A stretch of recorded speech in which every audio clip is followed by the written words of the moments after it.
마가복음은 하나님 나라, 그의 복음에 대해서 계속해서 설명합니다. 나라가 있으면 다스리는 자가 있어야 하지 않겠습니까?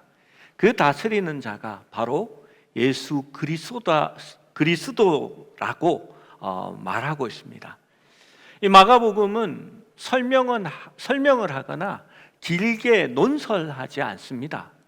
마치 옆에서 살펴보고 그 일들이 어떻게 일어나는지를 보면서 예수 그리스도가 정말 왕의 권세가 있구나라는 것을 가르쳐 줍니다.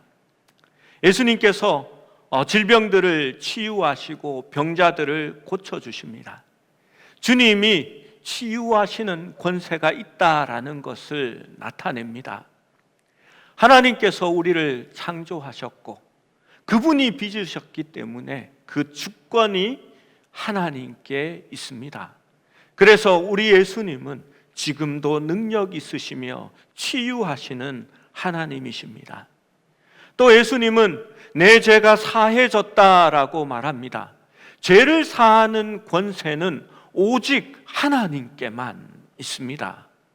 그 권세가 바로 주님께 있다라는 것을 보여줌으로써 그가 메시아임을 드러내고 있습니다.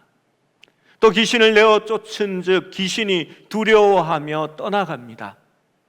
천지를 창조하시는 분은 모든 영들도 창조하시고 그들을 주관하시는 하나님이시기 때문에 악령들도 예수님을 보고 두려워하며 그가 누구인지를 드러내는 것입니다.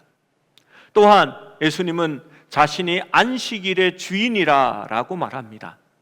안식일을 만드신 분은 하나님이십니다.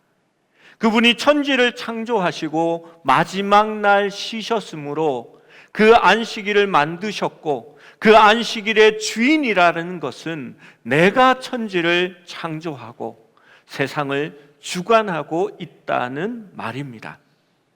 이렇게 예수님은 그 권세를 드러내시면서 내가 단순히 이스라엘 민족의 왕이 아니라 창조주로서 만왕의 왕이요 만유의 주라는 것을 이제 드러내고 있는 것입니다. 7절 8절 말씀을 보면 예수님의 추종자들이, 그의 사람들이 이제 주님의 주변으로 모여드는 것을 보게 됩니다. 우리 7절 8절 말씀을 함께 읽어봅니다. 시작. 예수께서 제자들과 함께 바다로 물러가시니 갈릴리에서 큰 무리가 따르며 유대와 예루살렘과 이두메와 요단강 건너편과 또 두로와 시돈 근처에서 많은 무리가 그가 하신 큰 일을 듣고 나아오는지라. 이스라엘은 그 당시 로마의 식민지였습니다. 팔레스타인에는 많은 민족들이 함께 생활하고 있습니다. 왜냐하면 이 로마는 식민지를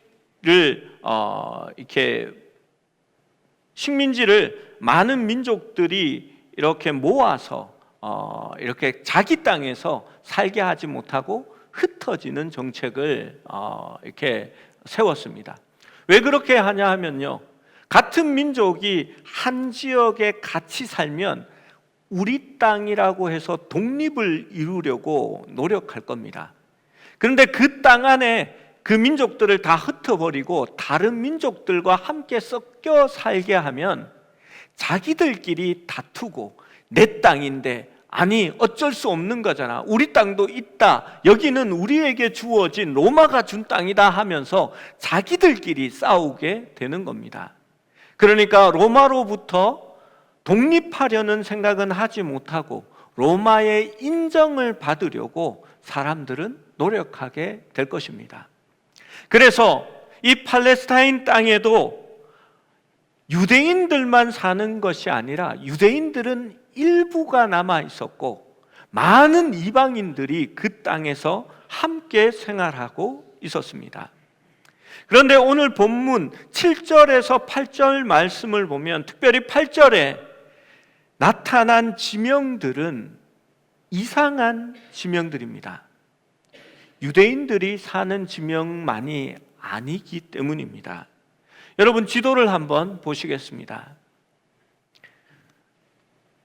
그 당시 분봉왕들이 나누어서, 헤롯 대왕이 죽자 그의 아들들이 나누어서 통치하게 되었는데요, 여러분, 유대인들은 주로 어디 살았겠습니까? 예루살렘에 살았습니다. 예루살렘이 여기에 있습니다. 여기가 일반적으로 유대라고 말하는 지역입니다. 사마리아가 이 위쪽에 있습니다. 유다에 있는 사람들은 사마리아를 우습게 여겼습니다. 왠지 아십니까? 이 사마리아는 다른 민족들이 들어와서 함께 살면서 서로가 함께 통혼하고, 그래서 이방인들과 결혼함으로 말미암아 유대인의 그러한 핏줄이 혼혈이 되고 말았기 때문입니다.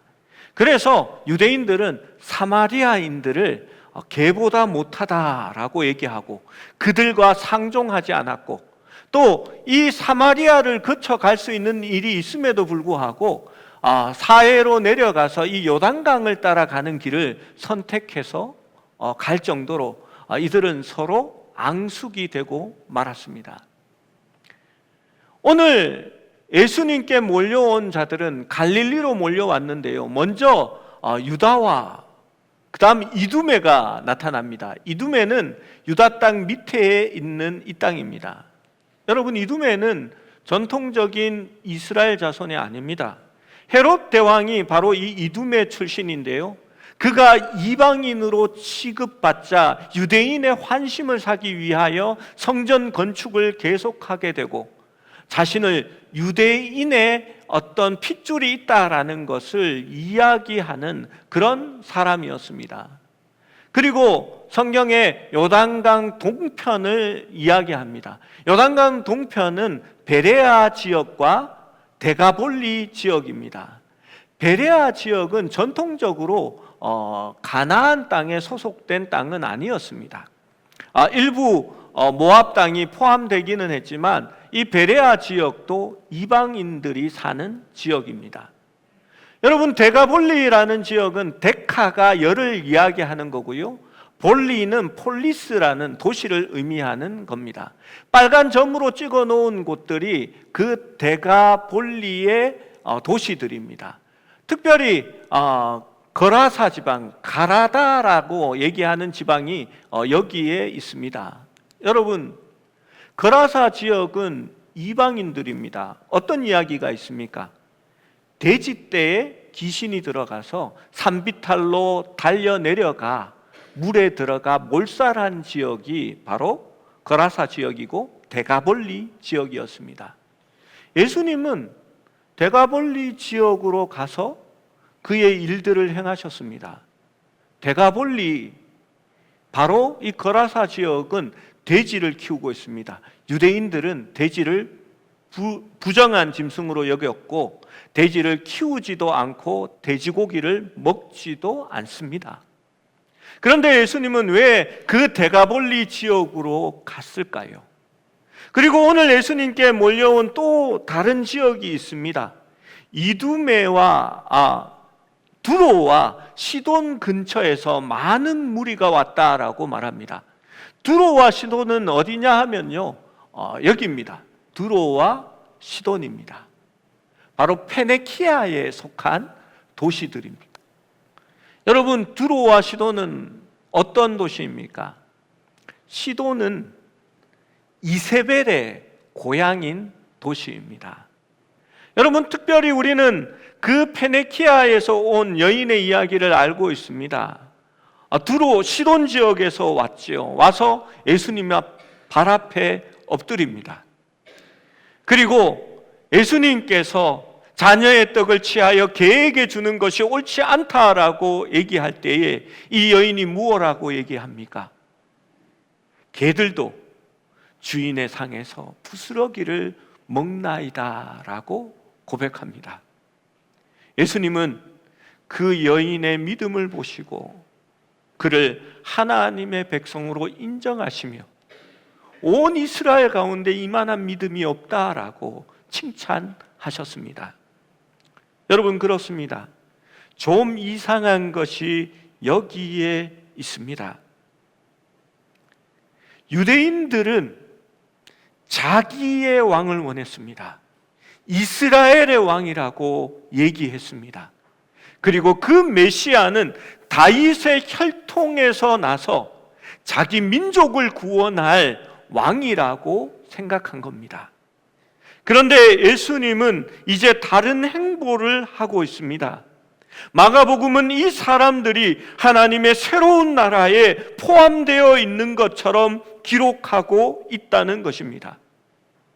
마가복음은 급진적입니다. 왜냐하면 마가복음을 처음 받았던 로마의 성도들은 유대인들이 아닙니다. 로마의 핍박 가운데서 고난과 환난을 겪고 있었던 바로 이방인 교회, 로마 교회가 바로 마가복음의 첫 편지를 받았던 사람들입니다. 그리고 마가는 그 교회에 베드로와 함께 있었던 하나님의 사람이었습니다. 여러분, 예수님과 그의 나라는 유대인을 위한 것이 아니라 바로 이방인들을 포함하고 있다라는 것을 마가복음은 나타냅니다. 이는 하나님의 새로운 백성, 새로운 이스라엘을 나타내고 있는 겁니다. 여러분, 왜 이스라엘의 지도자들이 예수님을 인정하고 받아들일 수 없었을까요? 여러 문제가 있지만 그의 나라가, 그의 백성이 이스라엘보다도 더 크고 광대했기 때문입니다. 여러분, 유대인의 지도자들은 자기 민족 유대인들만 그 나라의 백성이 될 수 있다라고 생각했습니다. 그래서 죄인들을 배척합니다. 이방인들을 그의 나라 백성으로 받아들이지 않고 그들은 더러운, 선택받지 못한 존재다라고 몰아냅니다. 죄인들과 세리들 같은 사람들도 하나님의 백성이 될 수 없다라고 그들은 말합니다. 그런데 예수님께서 오셔서 그의 나라, 그의 백성으로 삼으시는 사람들은 이방인들을 포함하며 사마리아 여인을 받아들이며 죄인들과 세리들을 포함하는 나라며 이방인의 경계를 더 넘고 있는 것을 볼 수가 있습니다. 이에 대하여 마가복음 2장 21절 22절은 이렇게 말씀합니다.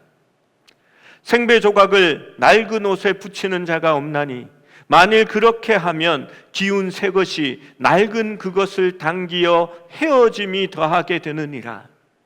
새 포도주를 낡은 가죽 부대에 넣는 자가 없나니 만일 그렇게 하면 새 포도주가 부대를 터뜨려 포도주와 부대를 버리게 되리라.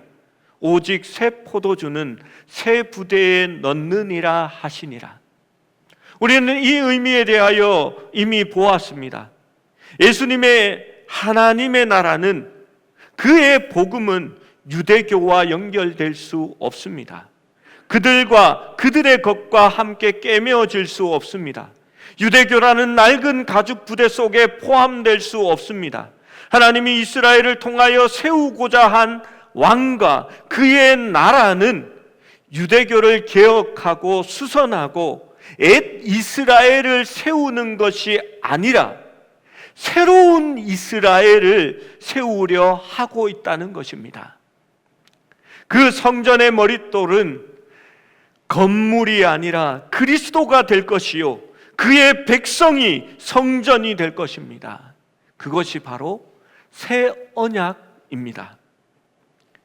이제 예수님은 12제자를 세우십니다. 왜 마가는 이 12제자를 세우는 본문을 여기에 두었을까요? 우리 13절에서 15절 말씀을 같이 한 번 더 읽어봅니다. 시작.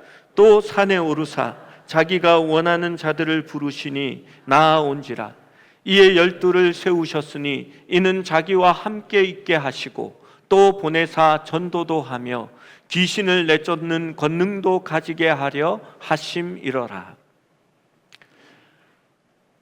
이 말씀은 중요한 의미를 담고 있습니다. 여러분, 이 말씀이 우리에게는 너무나 평범해져서 그냥 그렇구나 라고 생각되어집니다.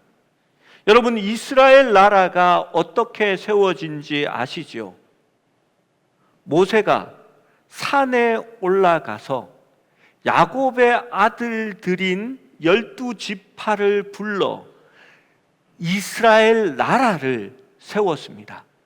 그 이스라엘의 정체성은 하나님이 함께 한다는 것입니다. 이스라엘 백성들이 범죄하여서 광야에서 자기 뜻대로 행할 때에 하나님께서는 그들의 하나님이 되시기를 거부합니다.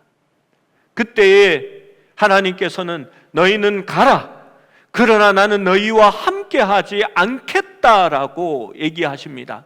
모세는 하나님께 중보합니다. 하나님께서 함께 하지 않으면 이스라엘이 어떻게 그의 나라가 될 수 있으며 온전한 나라로 자리 잡을 수 있습니까? 라고 말합니다. 여러분, 이 말씀을 기억하면 이 의미가 무엇인지를 알 수가 있습니다. 예수님은 여러 면에서 궁극적인 두 번째 모세가 되는 겁니다. 이제 이스라엘을 세운 모세를 생각하면서 이 말씀을 보면 이 구절이 무엇을 의미하는지 알 수 있게 됩니다. 또 산에 오르사. 왜 산에 오르셨을까요? 왜 거기서 하필 12명의 제자들을 불러 사도로 세우셨을까요? 또 왜 그들이 자기와 함께 있게 하시고라는 그 구절을 여기에 붙였을까요? 하나님께서 이스라엘을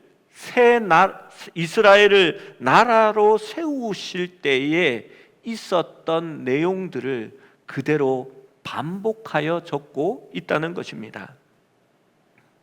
왜 12를 선택했을까요? 많은 사람들이 이렇게 말합니다.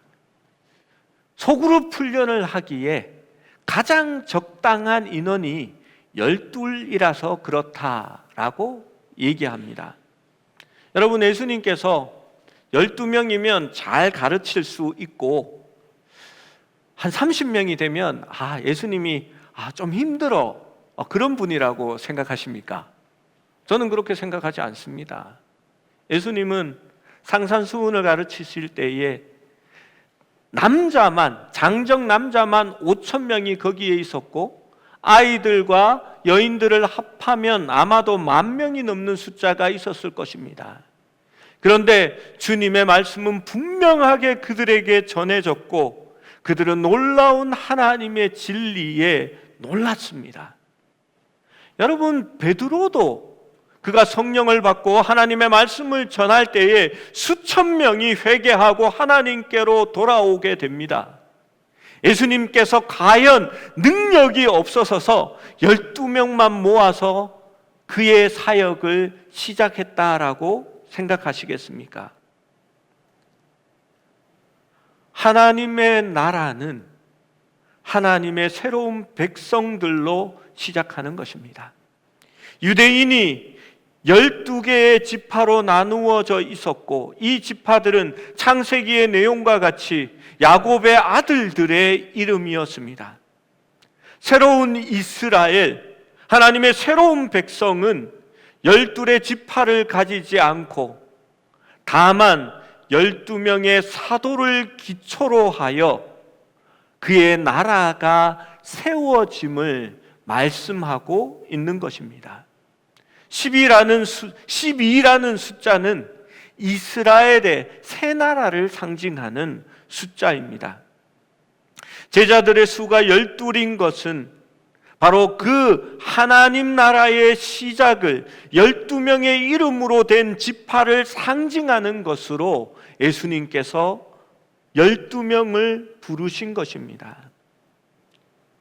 창세기에서 하나님은 야곱의 12아들로 그의 나라를 시작하셨고, 출애굽기에서 그분은 그들을 강력한 민족으로 만드셨습니다. 이스라엘은 메시아를 세상에 데려오도록 선택하여 세상의 축복의 통로로 민족들 위에 축복을 받게 하셨습니다. 그러나 하나님은 아브라함에게 약속하실 때에 그렇게 말씀하십니다. 아브라함을 통하여 너의 자손이 모든 나라에 축복을 가져오게 할 왕이라고 얘기합니다. 그런데 갈라디아서에 보면 이 말씀을 바울이 설명합니다. 하나님이 아브라함과 약속을 맺었을 때에 아브라함의 자손들이라 하지 않고 단수 자손 한 명이라 하셨으니 라고 얘기합니다. 여러분, 아브라함의 자손들 복수라고 하면 유대인들을 이야기하는 겁니다. 그런데 단수이면 예수 그리스도를 얘기하는 것입니다. 그리고 그 아브라함의 자손 한 명으로 인하여 천하 만민이 복을 누리게 될 것이다 라고 하나님께서 약속하신 것입니다. 새로운 왕은 거룩한 나라, 새로운 백성을 세우십니다. 12사도는 이 새로운 나라의 중심이 되고 기초가 되는 것입니다. 그 새로운 나라, 그 백성은 바로 하나님의 교회를 가리키는 것입니다. 에베소서 2장 20절에서 22절은 이렇게 말씀합니다. 같이 읽습니다. 시작. 너희는 사도들과 선지자들의 터 위에 세우심을 입은 자라. 그리스도 예수께서 친히 모퉁이 돌이 되셨느니라. 그의 안에서 건물마다 서로 연결하여 주 안에서 성전이 되어가고 너희도 성령 안에서 하나님의 거하실 처소가 되기 위하여 그리스도 예수 안에서 함께 지어져 가느니라. 그렇습니다. 오늘 이 본문 말씀은 오늘 주보의 설교 제목처럼 하나님의 새로운 나라를 이야기하고 있는 것입니다. 새로운 이스라엘을 이야기하는 것입니다. 여러분, 이스라엘이 무슨 뜻인지 아시지요? 엘은 하나님입니다. 이스라는 아들을 얘기하는 겁니다. 하나님의 자손, 그들이 바로 이스라엘입니다. 여러분, 우리는 하나님의 백성입니다. 그의 택하신 족속이요 그의 나라라고 베드로는 이야기하고 있습니다. 바로 우리가 하나님의 백성이 된 것입니다. 요즘 자신이 신사도라고 하면서 자신은 특별한 사람이며 기적과 권능을 일으킨다고 스스로 광고하고 다니는 이들이 있습니다. 여러분, 가만히 들여다보면 신학도 없고 성경도 똑바로 해석하는 능력이 없는 것을 보게 됩니다. 거짓 가르침입니다.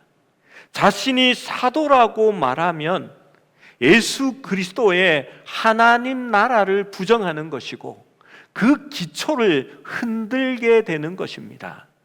여러분, 자신의 기적을 자랑하고 싶고 자기의 능력을 나타내기 위해서 하나님의 나라를 부정한다면 여러분, 그들이 진짜 바른 사람들이겠습니까?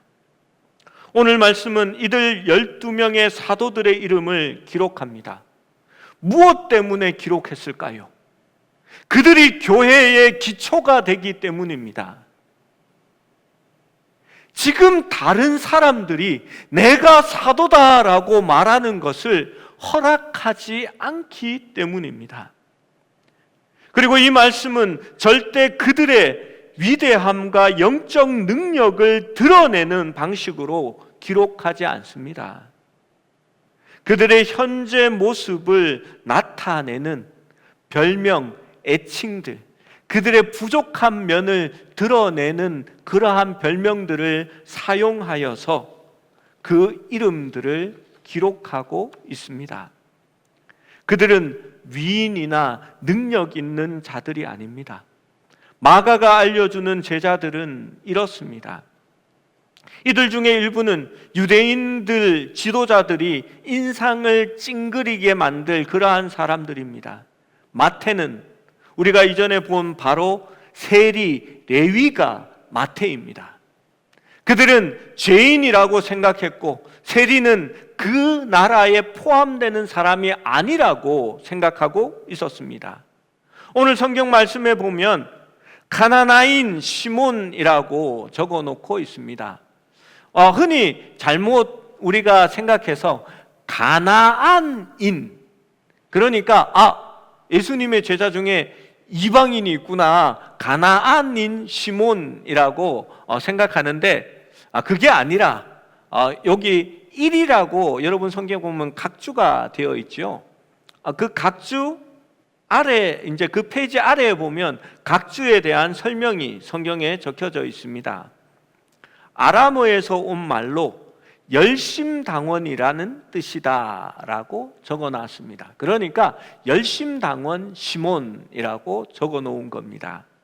여러분, 열심당원은 어떤 사람들입니까? 이들은 무력을 통해서라도 이스라엘을 로마로부터 독립시키기 원했던 그런 사람들입니다.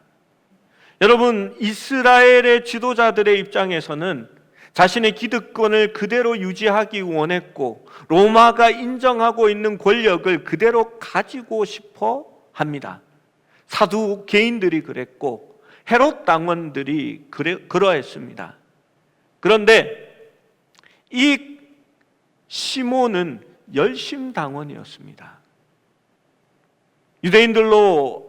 유대인들 지도자에게는 받아들이기 힘든 사람이었습니다. 그들 중에 몇몇은 그냥 보통의 일을 하는 사람입니다. 적어도 넷은 어부들입니다. 안드레, 베드로, 야고보, 요한이 그러합니다. 많은 사람들이 이 어부들이 무식하다 막 이런 얘기를 하는데요, 보통 직업입니다. 농부와 어부가 그 당시에 보통 직업이고요, 이들은 유대인들이기 때문에 회당 교육을 통하여 어려서부터 성경 교육과 율법 교육을 받은 사람들입니다. 그래서 글도 모르고 무식한 사람은 아닙니다. 유대인들의 회당 교육은 어렸을 때에 모세 오경을 다 외우고 시편을 다 암송하게 만듭니다. 적어도 저보다는 똑똑한 사람이라고 저는 생각합니다. 그냥 보통의 사람들입니다.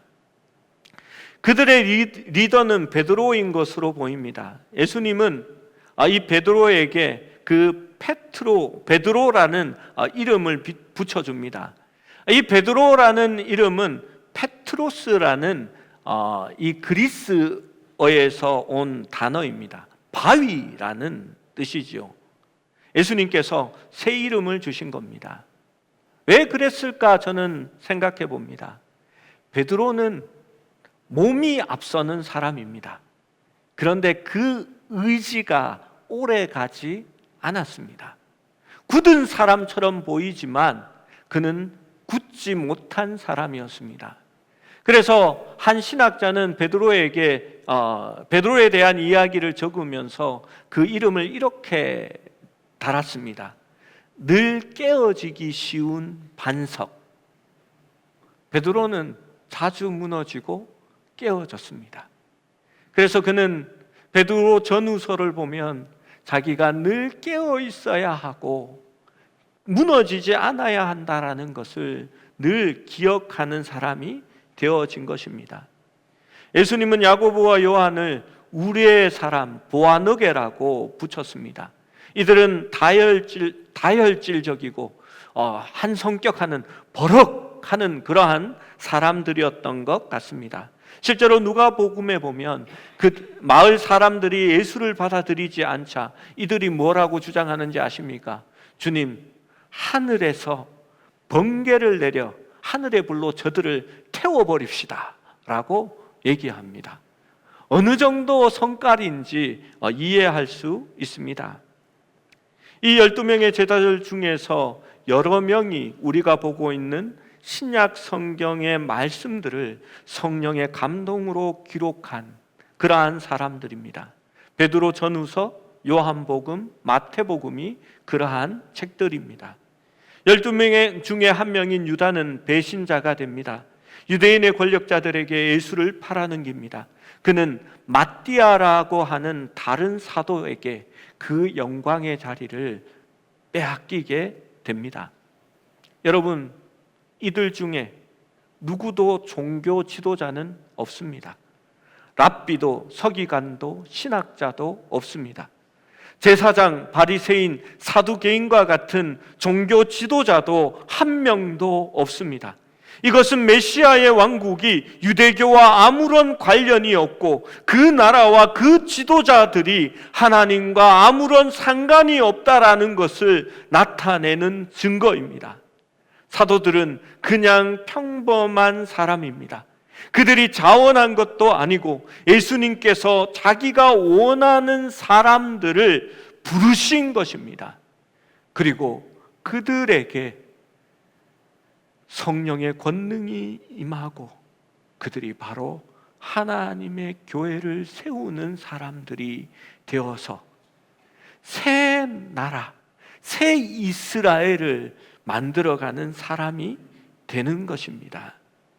이제 이들은 새 이스라엘과 새 성전의 토대가 될 것입니다. 복음을 전파하고 그 일부는 복음을 기록할 것이며 주의 나라와 그 복음을 위하여 자기의 생명을 내어놓는 사람이 될 것입니다. 그리스도의 십자가와 부활을 통하여 죄사함과 그리스도의 왕되심을 전파하게 될 것입니다. 그리고 믿음으로 우리도 새로운 이스라엘의 백성이 바로 새 이스라엘을 이루는 그의 나라가 되어진 겁니다. 여러분, 오늘 이 본문은 그래서 우리에게 참으로 중요합니다. 하나님 나라가 이미 시작되었다라고 왜 예수님께서 말씀하셨을까요? 그의 나라는 이미 이렇게 토대가 이루어지고 주님이 오셨을 때에 시작되고 있기 때문입니다. 여러분, 우리는 유대교에서 파생한 종교가 아닙니다. 처음부터 살아계셔서 천지를 창조하셨던 하나님의 원래 계획 속에 그 새 언약으로 말미암아 하나님의 백성이 된 그의 나라가 된 바로 우리라는 것을 기억해야 할 것입니다. 그 은혜로 말미암아 우리가 구속 제사함을 받았으니 하나님의 은혜로 말미암아 순종하며 우리의 왕 되신 주님께 늘 함께하며 살아가는 우리 모두가 될 수 있기를 축원합니다.